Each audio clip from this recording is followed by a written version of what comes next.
Hola, bienvenidos de nuevo al siguiente, como le llaman, píldora de información, en la cual vamos a hablar de las placentas adherentes o placentas ácretas, que viene a ser lo mismo, ¿no? Una placenta que está adherida fuertemente a la pared del útero.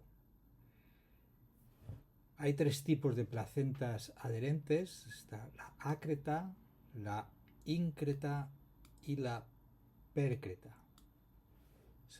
en función de la profundidad en la que se encuentren los anclajes de la placenta. Les vamos a llamar ácreta, íncreta o pércreta.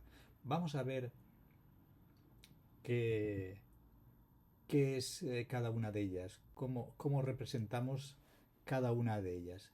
Si nos fijamos en este dibujo, que está muy interesante, una placenta normal se adhiere al endometrio sin afectar al miometrio.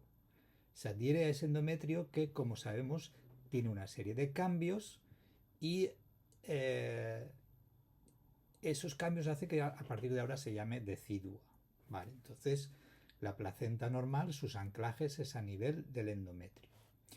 Pero cuando esos anclajes atraviesan la capa del endometrio y pasan a adherirse al miometrio, a la fibra muscular, esos anclajes ya son más resistentes a desprenderse. Entonces tenemos lo que se llama una placenta ácreta. Si encima esos anclajes sobrepasan, como podéis ver aquí, la fibra muscular más allá de la superficie, o sea, penetran dentro de la capa muscular del miometrio, íncreta, dentro, entonces tenemos una placenta que está adherida muchísimo más fuerte y que prácticamente es imposible ya desprenderla. Y por último tenemos la llamada placenta pércreta, en la cual ha atravesado, como veis aquí, ha atravesado la pared del útero. O sea, los anclajes de la placenta han atravesado la pared del útero y pueden adherirse a cualquiera de las estructuras que se encuentran alrededor del útero, ya sea asas intestinales, la vejiga o el ovario, lo que sea. Cualquier estructura que está al lado del útero pueden verse invadidas por los anclajes de la placenta. Por tanto, las placentas ácretas o el acretismo placentario son placentas cuyos anclajes van más allá de la decidua. Si es un anclaje más superficial, que solo se adhiere al músculo sin penetrar en él, se llama ácreta, adherida. Si va más allá del músculo, penetrando el interior del músculo, se llama íncreta. Y si lo perfora la pared uterina, de hecho es una causa de perforación uterina, que ya se ha comentado anteriormente, tenemos llamada placenta pércreta. ¿Y por qué ocurre esto? ¿Por qué determinadas placentas pueden llegar a perforar el útero? Bueno, pues tenemos varias causas asociadas a estas placentas adherentes. Una de ellas es que el segmento donde está adherida la placenta es un segmento frágil, que fácilmente la placenta lo puede invadir. Es, por ejemplo, cuando tenemos una placenta previa que se inserta en el segmento uterino inferior. El segmento uterino inferior ya sabemos que es una zona más adelgazada del útero, donde hay pobre fibra muscular y más tejido de colágeno, entonces fácilmente puede ser invadido por la placenta, con lo cual tenemos más probabilidades de que una placenta previa sea una placenta ácreta. Si encima hay una cicatriz uterina, como es el caso de las cesáreas, tenemos dos factores que favorecen el acretismo, que es la cicatriz, que de por sí es una zona frágil, y el segmento uterino inferior, de que por sí es una zona frágil. Si la placenta se inserta en ese segmento uterino inferior que ya tiene una cicatriz previa de un embarazo anterior, entonces el riesgo de acretismo es mucho más alto. De hecho, cuando hay una placenta previa en una mujer con una cesárea anterior, ya se sospecha la posibilidad de que esa placenta tenga acretismo placentario. Otra de las causas en las cuales puede hacer que la placenta se adhiera de forma anormal es cuando existen zonas que no son adecuadas para la placentación, como es el caso de los miomas submucosos. Los miomas submucosos, los miomas son tumoraciones benignas del útero y que son muy frecuentes en la mujer y que, como ya veremos, pues tienen un crecimiento regulado por la actividad de los estrógenos. Bien, pues estos miomas submucosos que están por debajo del endometrio, si la placenta llega a insertarse sobre los miomas, tenemos una zona que no es adecuada para la placentación y ahí la placenta se adhiere de forma anormal. Tenemos un acretismo placentario.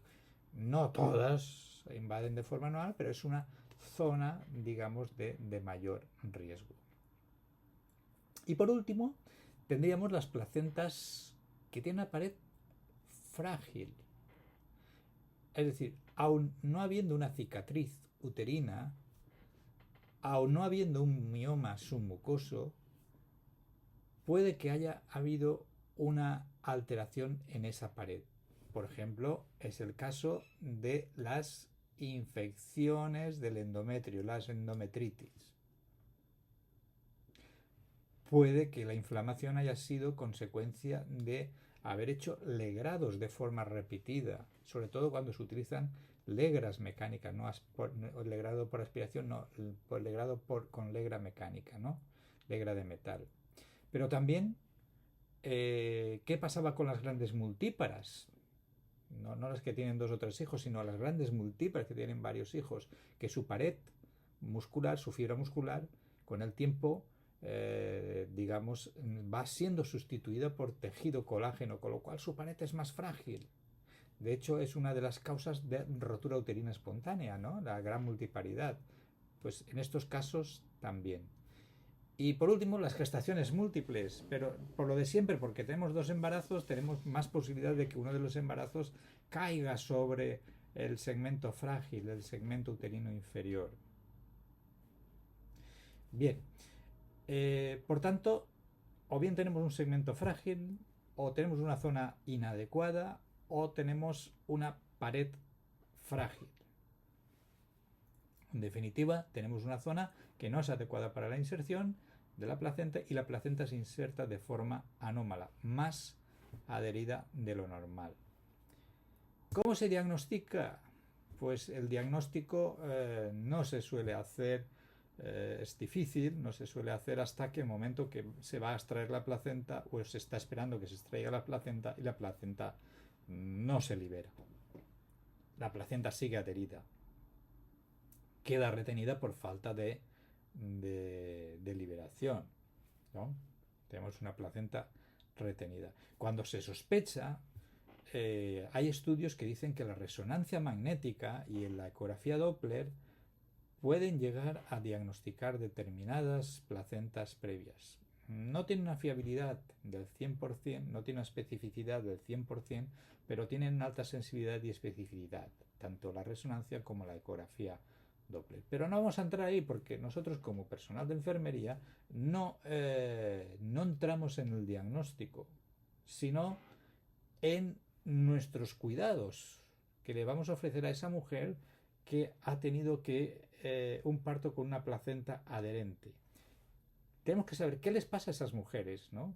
Cuando queda retenida esa placenta y no se puede extraer de ninguna forma, ni con la maniobra de Credé, ni con el masaje uterino. Entonces se hace la extracción manual de placenta, ¿vale? Y ya sabemos que la extracción manual de placenta conlleva que luego el útero quede hipotónico. Entonces, nuestra misión en estos casos es vigilar la pérdida sanguínea por atonía uterina. Y nuestra misión va a ser la de administrar el tratamiento pautado, que muchas veces será oxitocina en un gotero, será ergóticos, el Metergin, que conocemos como nombre comercial, o serán prostaglandinas. Ya sea rectales o sea vaginales. Nosotros tendremos que cuidar de administrar esa medicación. Y en el caso de que no se haya podido extraer de forma manual, pues igual hay que recurrir al legrado uterino. El legrado uterino después también se suele colocar oxitocina, ergóticos y prostaglandinas para evitar la atonía uterina. Hay determinados casos en los cuales la placenta, como es el caso de las placentas íncretas y pércretas, que no se pueden extraer de forma manual. En estos casos lo que se hace es por realizar una intervención quirúrgica. Y esa intervención quirúrgica significa que hay que entrar en la cavidad del abdomen, o sea, operar a la mujer, ¿vale? Y extirpar el útero con la placenta dentro. Extirpar el útero se denomina histerectomía. Se hace una histerectomía. Y en estos casos, pues los cuidados que le vamos a ofrecer a la mujer cuando está en la sala son los mismos de cualquier otro tipo de intervención. Administrar la pauta de analgesia que corresponda, controlar la diuresis, la temperatura, las constantes, la tensión, la frecuencia, retirar el sondaje cuando corresponda, comenzar la tolerancia, etc. Igual que cualquier intervención. Ninguno más. Y por otra parte, además de el riesgo de hemorragias, que es digamos el riesgo más inmediato después de la extracción de la placenta o del útero, tenemos el riesgo de que si se ha extraído la placenta de forma manual o mediante legrado, puedan quedar restos placentarios o puedan quedar restos membranosos, y hay que pensar en ellos. Nosotros como enfermeros, pues los primeros días en la sala el riesgo va a ser sobre todo de sangrado, pero después de la primera semana acordaros que los riesgos de la mujer fundamentalmente era la fiebre puerperal. Esa fiebre puerperal viene por la infección de esos restos que han quedado en el interior del útero. Por tanto, después de la primera semana hay que tener muy presente cómo se diagnostica una fiebre puerperal, o sea, cuando sospechamos una fiebre puerperal, pues hay que tener presente la temperatura, es el primer signo que aparece cuando hay una infección, pero también la presencia de los loquios. Acordaros, los loquios, si la mujer no se le ha extirpado el útero, va a seguir teniendo loquios igual que las demás puérperas, pero acordaros que los loquios tenían un olor un poco especial, porque huele a sangre, a restos de membrana, etcétera, pero nunca son purulentos, nunca huelen desagradablemente mal, ¿no? En el caso de que sean purulentos, y si encima la mujer tiene fiebre, hay que pensar que pueda tener una infección. Y si ha habido una retención placentaria y ahora la mujer aparece con fiebre y con loquios de olor desagradable, pues hay que remitirla al hospital porque muy probablemente tenga una infección. Bueno, pues esto era todo lo que quería contaros sobre las placentas ácretas, que hay que conocerlas, ¿vale? Hay que conocer cuáles son sus factores de riesgo, fundamentalmente, ya he dicho, la placenta previa encima de una cicatriz de cesárea, Son los dos factores clave. Y luego, pues los riesgos fundamentales después de extraer la placenta, que son la de la hemorragia en los primeros días y la de la infección por persistencia de restos después de la primera semana. Muy bien, espero que con esto os haya ayudado un poco al estudio y seguiremos en otro de los vídeos.